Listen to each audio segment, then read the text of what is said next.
today we're remembering 9/11, presidential debate sneak peeks, and equal rights movement. Stay tuned. You're tuned into Black Hollywood Live, political culture.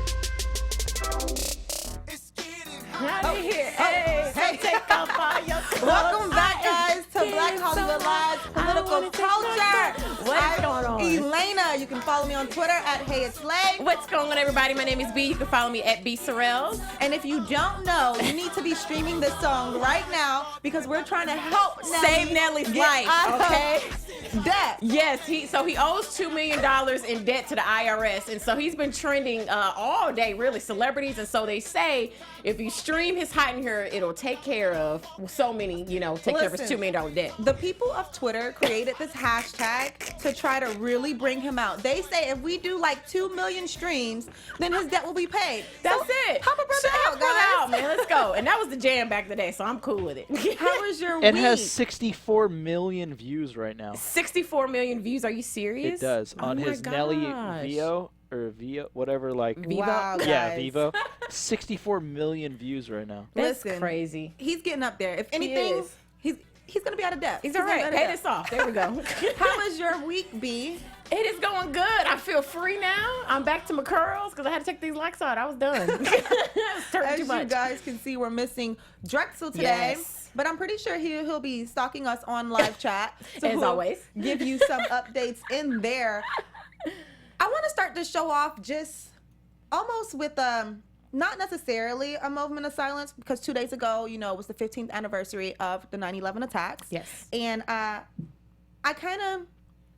was a kid, so I was young. So for it to have been 15 years already, it feels like it was yesterday. Like we're constantly talking about it. We're constantly going through the emotions of it. We're constantly, trying to talk about the victims and the families and all the people who left behind. Do you remember where you were? Yeah, I was a little quite older. No, but I was in the 7th grade, and I remembered it. It's like, because like you said, it felt like it was just yesterday. And I was in 7th grade in a theater arts class, and my theater arts teacher had the TV playing, and the plane had just hit the building.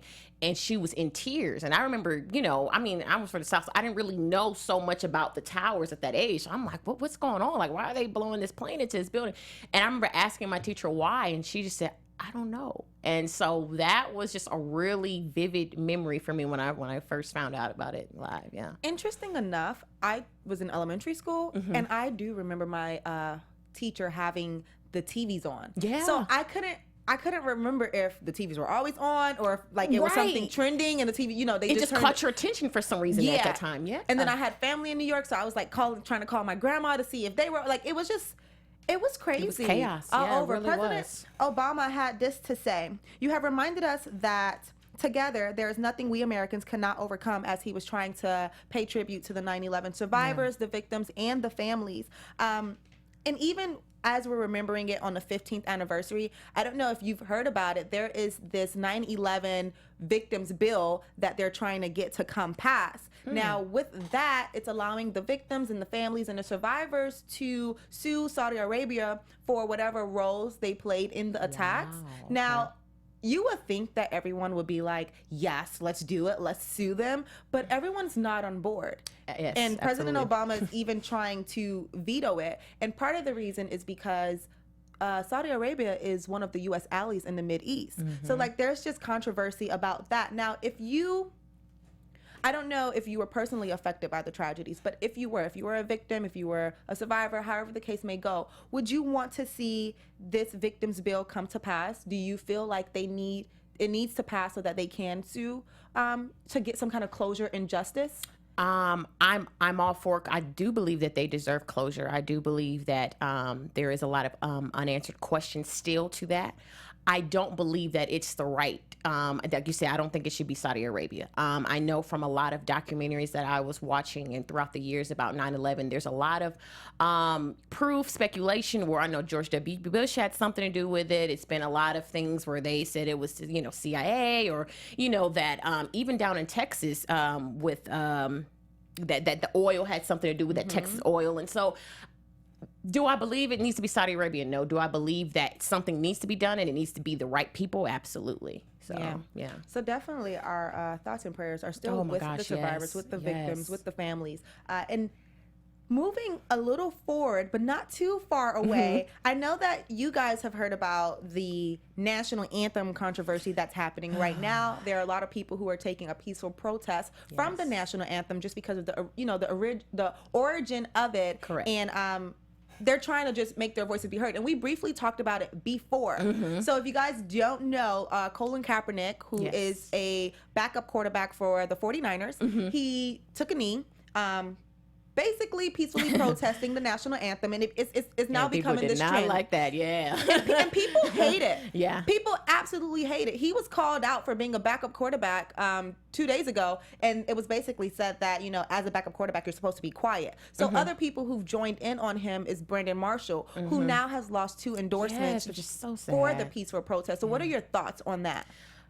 Here's the thing with me. I am a person of free speech. I'm a person of, as long as things are equal across the board. And I've seen something on social media where they said that Colin said something similar to how Trump said, I can't pledge to this until America's great again. And people really had an issue with that. And so I just thought that was really interesting, because on the flip side, you have Donald Trump, who can say whatever he pleases, and says, "Oh, let's make America great again," and people are riling up behind him. So I think for me, I'm just like, let people have their freedom of speech as far as Colin and what he wants to do. And I don't think people need to be penalized. I hate that Brandon has lost both endorsements for that. I'm glad that who is that? Russell Simmons is gonna offer him something. But like I said, I mean, I for one, at first I was a little like, man, you're not going to stand up for it. But then when I did my further research and I realized just the further lyrics to the song that, Americans cut out, that, singers don't perform, it was kind of like an aha moment for me. I'm like, okay, now I see why y'all are wanting to. So even with that aha moment, because I can relate to you and some of your thoughts on it, where it's just like, okay, I understand why you guys are protesting, and I do believe that you should peacefully protest for whatever you believe in. That's why we live in America. That's why we live in the U.S., where we have freedom of speech. Correct.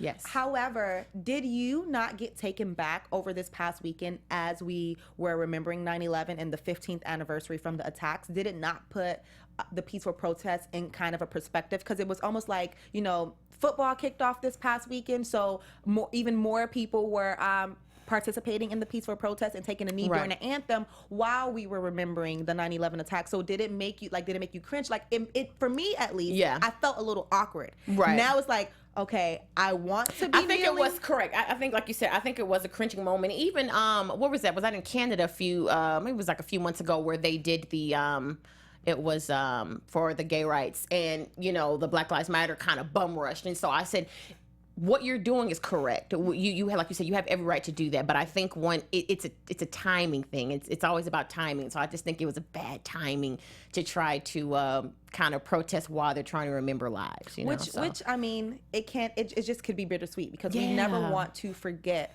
the 9/11 attacks and the victims who we lost and the survivors. We never want to forget that. However, the reason for the protest, we don't want to forget why they're protesting either. We don't want to forget the lives that lost. So it's a very touchy, yes, exactly. Very touchy. It is very political, because a lot of people, they start voicing their opinions and they start losing endorsements. Just like Kate Upton, a model, she also came out on Instagram over this past weekend, just giving her perspective on it, which is fine. But this is where it gets a little, I feel like everybody's pulling their claws out. Now I'm going to attack you kind of thing, instead of just... Exactly. Taking it aback. Yeah. Moving forward, this past weekend was the Commander-in-Chief Forum, where we got 30 minutes with Secretary of State Hillary Clinton. We got 30 minutes with Donald Trump, and they were basically interviewed to talk about certain topics and where they stand on, a lot of the things that we've been delivering to you week after week. It got a little interesting, though, because things came up with Donald Trump where they dug up a tweet that he tweeted out once before, and it was about 26,000 women in the military who were assaulted, who had cases, and only about 238 of those cases had convictions. So we started talking about, sexual assault and where does that stand? And a lot of people in the audience was able to ask questions. So it was almost like this. It was a preview and an insight to what's going to be happening down the line when we get into these presidential candidate debates. We're going to see a lot of digging. We're going to see a lot of Donald Trump and Hillary going against each other and going back and forth. It was like the complete opposites. I don't know if you guys watched it, but just to give you a brief synopsis of it, when Hillary was being interviewed, she was a little defensive. This go round, she was almost like, it was almost like she was being attacked. And of course she was being attacked for the email. Of course she was being attacked for just not being able to be trusted. However, I do believe she had a really strong point, and it was when the interviewer asked her, what do you think is an important characteristic in a president? And she said that they need to be able to have strength to make the tough decisions, which I can relate and say that she does have that experience being in those rooms. And she also said they need to have a steadiness. So for her, that was a really strong moment, because when Donald Trump was being interviewed, every time he was being asked a question, he turned it away from him and pointed it at Hillary or pointed it at President Obama. Like, he just wasn't like, this is what I feel and this is why I feel this way. So even moving forward, it's important to know what they're saying about these topics. ISIS was brought up. ISIS is a problem for the U.S. We want it to be dead and gone. We want the situation to be at ease. When it came down to ISIS, Donald Trump said something like, I'm going to look at the top generals and they're gonna have to submit a 30-day plan of action so that we can fight it. So the reason I really want to get this out is so that you guys can know that you need to go back and do your research, because the way that he was wobbling just was ridiculous. So he was like, I'm gonna have them submit 30-day plan of actions, and the interviewer was like, so do you not have your own plan? And he was like, not yet. And I was taken aback, because you still know that I'm torn. I'm not in favor of Hillary. I'm not in favor of Trump. I don't care for either of them. So for me, I'm listening to everything, because I really need to know, where am I going to lead? So when he was just like, he don't have a plan, dude, you're the presidential candidate. Like, you are running for the president of the United States. We are 2 months away from the election, and you don't even have an idea. Plan, or you're not prepared. And that's one of the things that that worries a lot of Americans, is that you can't. And I think that's really, Donald Trump has kind of been like that through the whole campaign, where he's kind of like like really waiting for, if somebody says anything, he's ready to attack, whatever. It doesn't really matter. He doesn't have a plan. He doesn't have any goals. It's just, if they say something, he's ready just to attack with no plan. And so I think that that's a really scary thing, to just kind of go up there and be like, oh, well, I'm just going to see what they do and I'll go off that. It's like, no, like, where is your plans at? And how does that even work? So even while they were going through that, over this past weekend, there was also a situation with Hillary Clinton and her health. Yes. Her team reported that she had pneumonia. She was seen stumbling into a van while she was paying tribute to some of the victims and the survivors of 9/11. And believe it or not, obviously we can believe it, it caused a lot of controversy, because people are struggling to have confidence in her. So do you think that it was like iffy move for them to have known she had pneumonia a week back and not have told the public about it? Because now the people are feeling like, where's the transparency? If we're struggling to trust you and you can't even come out and say, hey, I'm having a cold, or whatever the case may be, how can we move forward? How does that help the people who are still struggling to put their trust into her as the presidential candidate? Like, where do you stand with that? I believe that before someone, especially with them taking president, is that we have to remember that they are humans.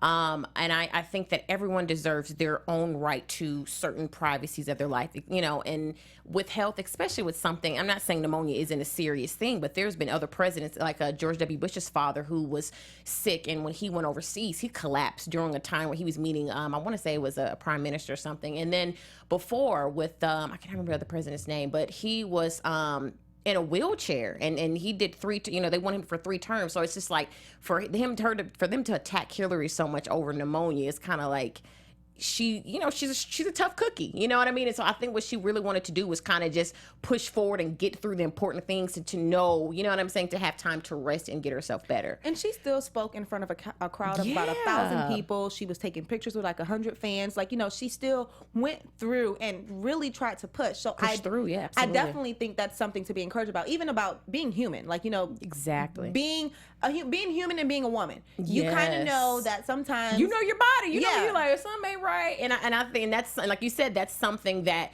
with, I don't want to say with men, it's something different, but with women, like you said, we just know our bodies and we know when like something ain't right. And when it's like something to share with someone where it's going to be something serious. So I think that's the kind of stance that she decided to take. So even with more of the controversy, though, now because Hillary Clinton and Donald Trump are both running for president, they are the eldest pair to run for president. So with her being sick, now they are going through this thing where they're pulling out doctor's notes and having to get like a full clean bill of health because people want to make sure that whoever they're voting for, you know, is healthy and has a long lifespan in a sense to fill out their presidency term. Correct. However, Donald Trump, of course, used this as a moment to kind of point the finger and say this is why she doesn't need to be president because she's old and these are the things going to.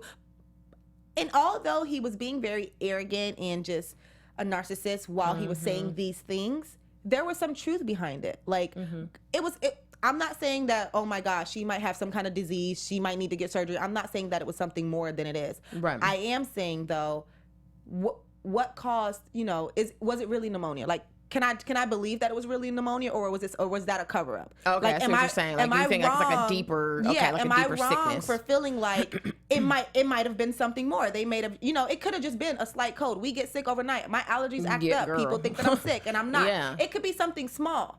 But am I now wrong because of the track record and because of the corner that I feel that I'm in when it comes to these two candidates? Yeah. Am I wrong to think that it wasn't necessarily pneumonia? I mean, absolutely not. I think that like you said, there's a lot of Americans, like, you know, like similar to you, that are still on the fence about who they want to go for. And I think that at this point, for these two candidates, it really can't be any mess ups. You know what I mean? Because it's vital. This is like our livelihood, you know? So I can completely understand kind of being like, okay, is it really pneumonia or you just, you know? So I get it. Like, let me just say, this may have been the first time ever that I kind of was just like, okay, Trump, you have a point. Like, he was still being... How did you feel when you had that? You were like, you mad that you agreed? I was like, pissed. no. He was still being stupid. Don't get me wrong. He was still like being, oh my gosh, shut up. But I was like, no, yeah, inquiring minds want to know.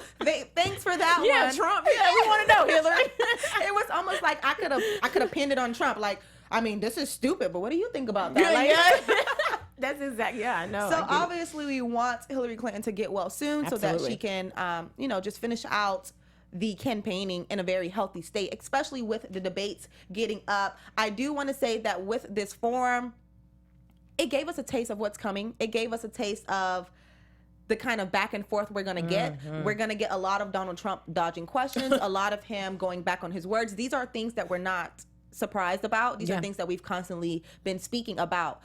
So if you haven't watched the forum, you can go back and watch it. It is online. Just to get up. It's only about 58 minutes, so it's not gonna. I know some people, especially millennials, they run away from the debates. They run away from the interviews because I don't know why it's entertaining. Okay. Well, see, I disagree. I didn't always think it was entertaining. Like, I've probably fell asleep on it and had to rewind it and watch it again. But that's the reality of it, which is why this show is important, which is why us talking about it is important, because everyone isn't interested in it. You're right. And then some people, you know, go to sleep on it. But it's very enlightening. I learned so much about the two candidates in their own rights. You know, outside of this is a chance for us to step out of what social media is saying about them, step out of what the news outlets are saying about them, and really just hear it from their mouth. That's it. Which is why I'm excited about the debates, because it's no going around that. Like, once you say it, you say it, which was funny because even while he was being interviewed, he was like, oh, you know, I never said that. And the interviewer was like, oh, well, no, back in, he was like, back in X, Y, and Z year, you had an interview with Howard Stern. And I was like, ooh.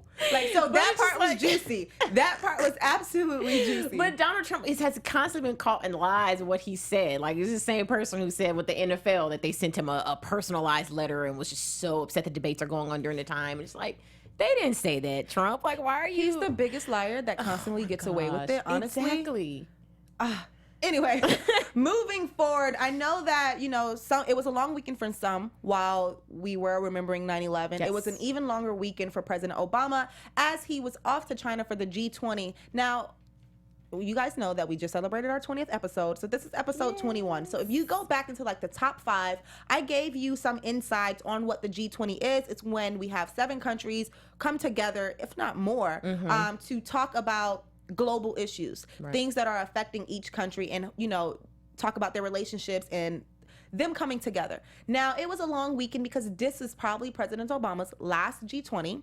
However, it didn't end on a high note. Like, there was a lot of controversy surrounding the things that happened between China, Russia, the Philippines, and North Korea. So I want to get into that a little bit.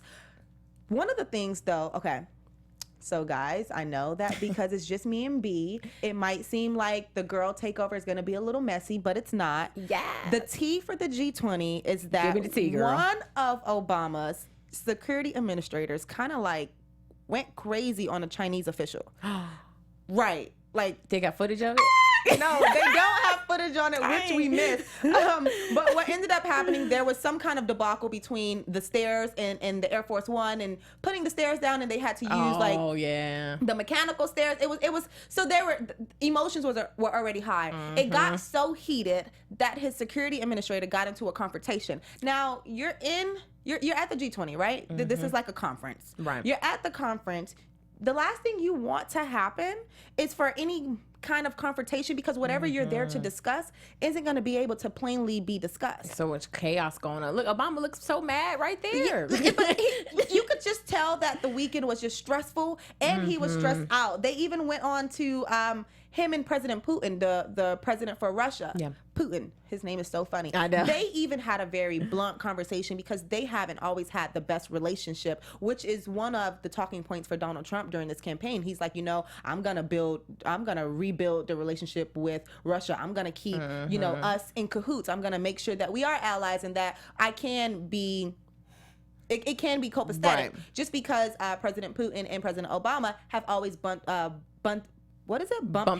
There it is. Because they always bumped heads. So while they were at the G20, that was not that still happened. And I just think it's really interesting that, I mean, maybe I'm tripping, I don't know, but you feel free to join in. But I feel like because they know Obama, this is his, I mean, he's pretty much out the office like literally, that they're kind of just saying whatever, because they know that he's out there like, look, we can be honest about how we feel about you. And so I think we're going to definitely see that leading up to his last time, or I honestly feel that way. Like, a lot of countries going to be throwing shots. I feel like. Well, during the G20, even the new president for the Philippines, his name is Rodrigo Duterte. I believe I'm saying that right. He called President Obama a son of a bitch during the G20 conference. That's what I'm saying. So like the level of respect is leaving. It's like, oh, well, you ain't got that much time, so you out, and they're just saying what they feel. But this is where it gets a little scary. I don't care if he's leaving today or tomorrow. He's still the sitting president of the United States of America. Yep. There has to be some respect level factor. of respect. Now, what becomes frustrating is that if officials from other countries are being disrespectful, if there are being controversies with security, if there's being fights and things like that with the president, then what's going to trickle down into the U.S.? Yeah. Like, even with the campaign and the nominees right now, it's already entertainment. It's already like, almost like they don't take us seriously. Like, oh, well, I see what you're saying. Yeah. Right. Yeah. So a lot of people feel like, they have to choose between a rock and a hard place when it comes to Hillary Clinton or Donald Trump. So with one of them going to end has up to win, yeah. So will the American people then start acting like President Rodrigo Duterte from Philippines? I pray not, and cussing out. Just, there's a certain line. There's a certain level of respect, and I think in previous years, prior to us getting to this election year, we've always had that. Like, obviously, it's always been like a back and forth and a tit for tat and everything. It's always been tit for tat. However, no matter who won, no matter who was leading, no matter who was running, there was always a sense of respect. Exactly. Like, I'm going to call you out and tell you what you're doing wrong and tell you the fake and the phonies that you're saying. However, I'm not going to disrespect you. So the Republican Party and the Democratic Party has always had that level of respect. But when it's carried out globally, it's an issue. This is outside of our country. Yeah. So I don't even know how to even feel about it. And for me, I just think it's an eye opener, but at the same time, it's a little scary because, like I said, these other countries are looking at us, and I'm gonna be honest, they are laughing right now. They're looking like, you got Donald Trump, a business / reality star, and you have Hillary Clinton, who, like I said, it's I get it. Like they're gonna, not always have that level of respect, I feel like, for us right now. Not at all. So even the Chinese in the U.S., they are kind of allies toward North Korea because they launched test missiles this past weekend while Obama was at the G20. They launched test missiles toward Japan. Now with them that caused a lot of I think we talked about it very briefly. Last weekend. That caused a lot of tension because if you're putting test missiles toward me, I'm gonna have to bring my soldiers in the army out front because I need to protect myself, which puts us in a hard place because if there's so much controversy between the countries, are we gonna be able to stand united when we need to go into any kind of war? Exactly. And that goes back into the 9/11 victims bill, where we want the victims to have justice and we want them to have closure and we want them, just to be able to be fulfilled in that area. But do we really want them to sue Saudi Arabia when they are one of the U.S. allies in the Mideast? Yeah, exactly. So that's going to be an ongoing conversation. Obviously, we won't hear about President Obama and the G20 anymore. So the next time we talk about the G20, it would be with question mark. It would be with the new president. Yeah, I know. Which is even scarier because they're either going to disrespect them because they're a woman, or it's going to be and that's exactly my point. Exactly, she's a woman. I feel like you said that they won't have respect for her, and that's sad. Speaking of women, this past weekend we had Felicia Scoutfly, who passed away. She was 94 years old. She was a very strong leader in the Republican Party and just in politics. Now, a lot of people may be like, well, why are we talking about her? She was a part of the movement that wanted to stop the ERA, the Equal Rights Amendment. She wanted to put an end to it because she wanted women to go into more traditional roles. Stay at home. She wanted women to be more housewives. She wanted women to be more family oriented, which is a little hard because she passed away before she could possibly see us having a woman president. Now, being that it's just two of us here, I feel like that conversation can just be a little more open and less filtered because people don't realize that although like the Equal Rights Amendment passed in 1972, I believe. Don't quote me. I'm pretty sure. Pretty sure.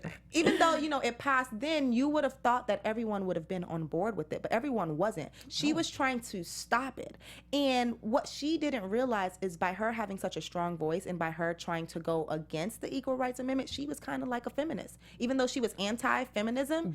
Right. So I guess my question for you from woman to woman is, as we are in a progressive year, we're in a year of history where we may have the first woman president, and even paying respects to, her life and the things that she did fight for, because that's what she believed in. So we're never knocking wherever you stand. Right. But how does that make you feel where we want it to be equal for a woman to have the opportunity to be president, but you had people who were trying to stop the Equal Rights Amendment? Wow. Yeah.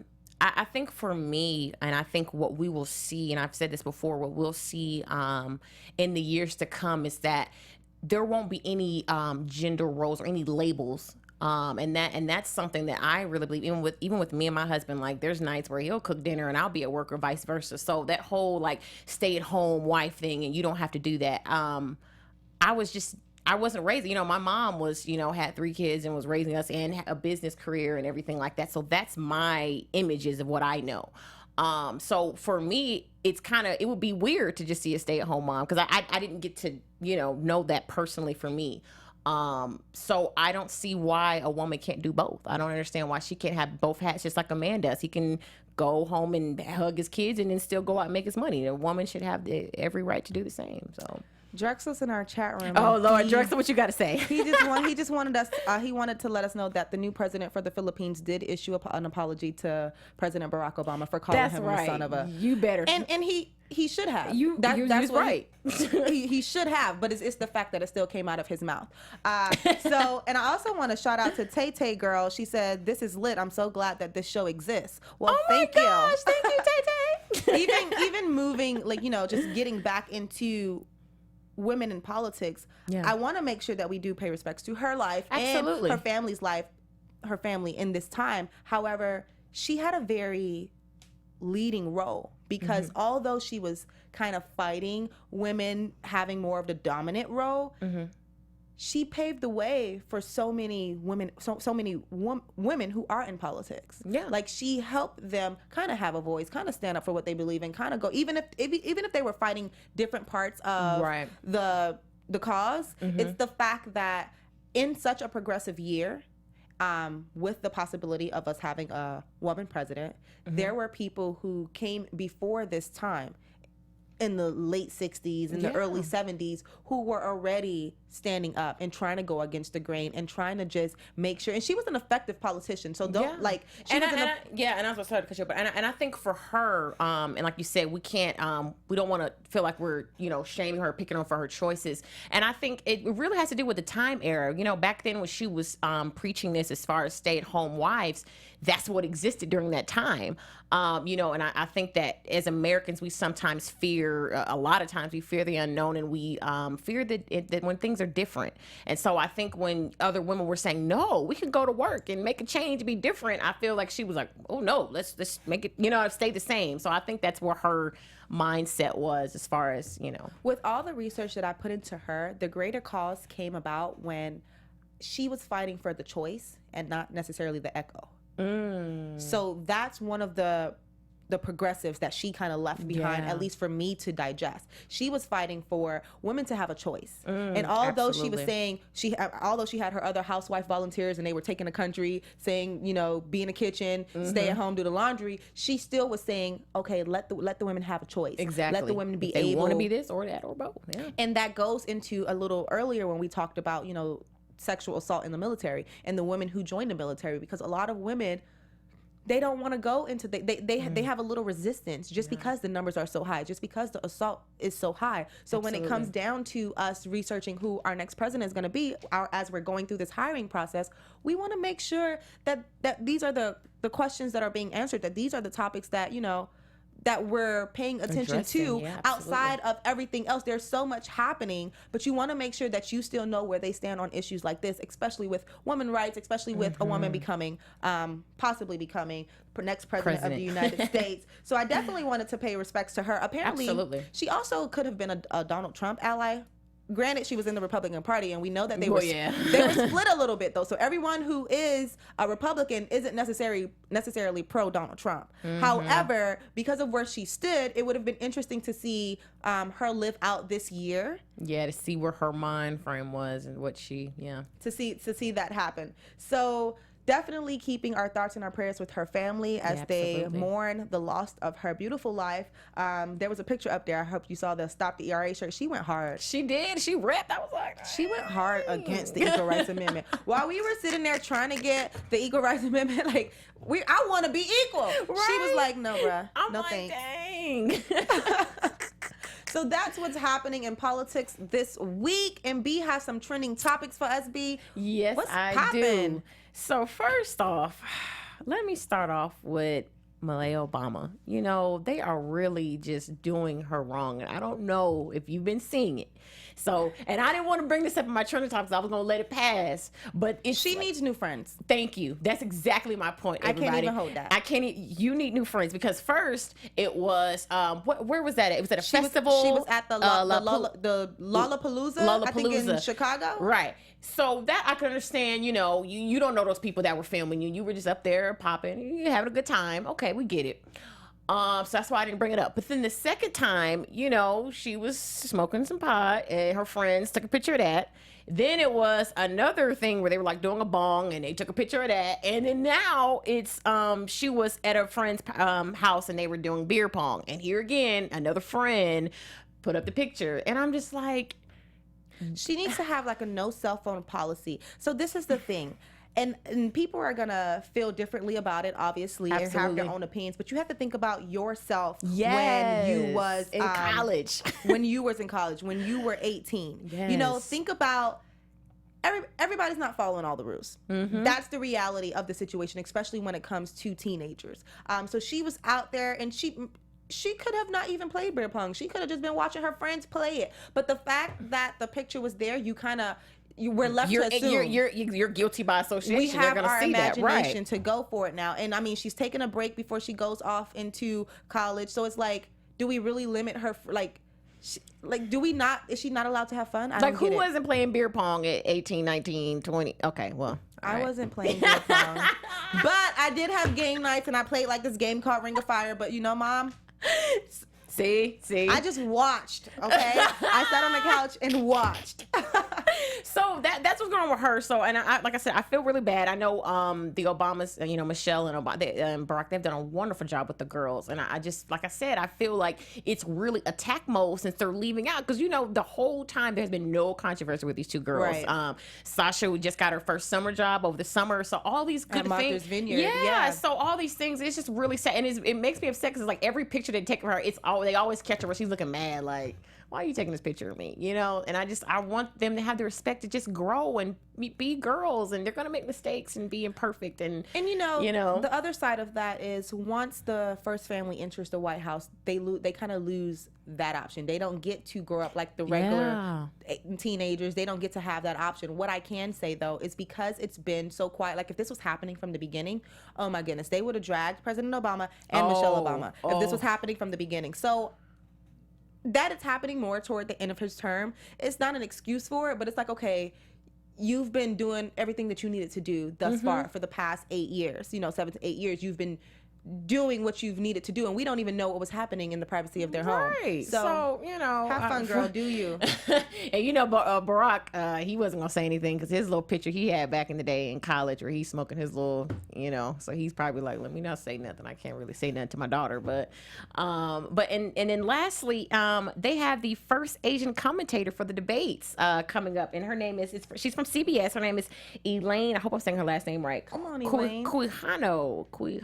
I hope I'm saying help it. I know. I hope I'm saying it right. But she makes history as the first Asian American debate, like I said, moderator, and she's a journalist. She does digital news, and so her first place will take on October 4th at Longwood University in Virginia, and so it will be for the VP hopefuls. So she will be the first Asian American. So that's a really good exciting. thing. Come on, history. I know.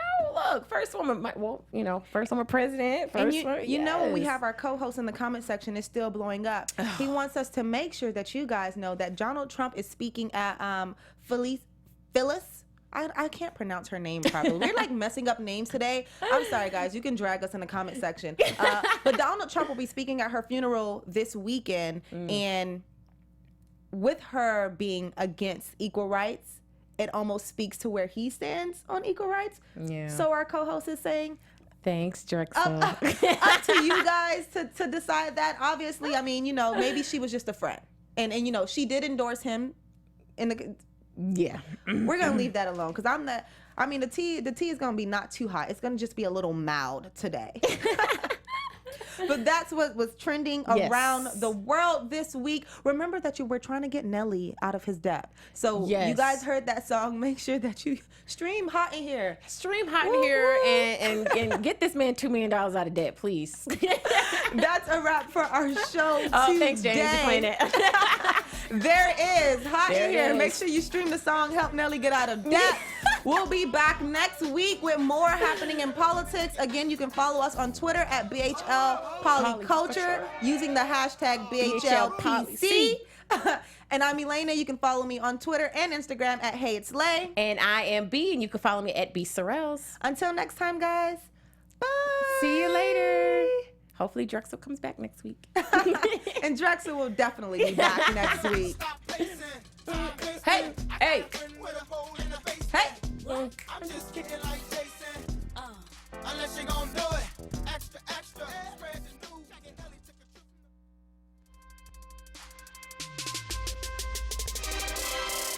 From producers Maria Menounos, Dario Kristen, Tiana Hobson, Keven Undergaro, and the entire BHL crew, we would like to thank you for supporting Black Hollywood Live, the first online broadcast network dedicated to African American entertainment. For questions and comments, contact us at info@blackhollywoodlive.com. Like us on Facebook, tweet us, or Instagram us at BHL Online. And I'm your BHL announcer, Scipio. Instagram me at Planet Scipio. Thank you for tuning in. The views expressed here are those of the hosts only and do not necessarily reflect the views of BHL or its owners or principals.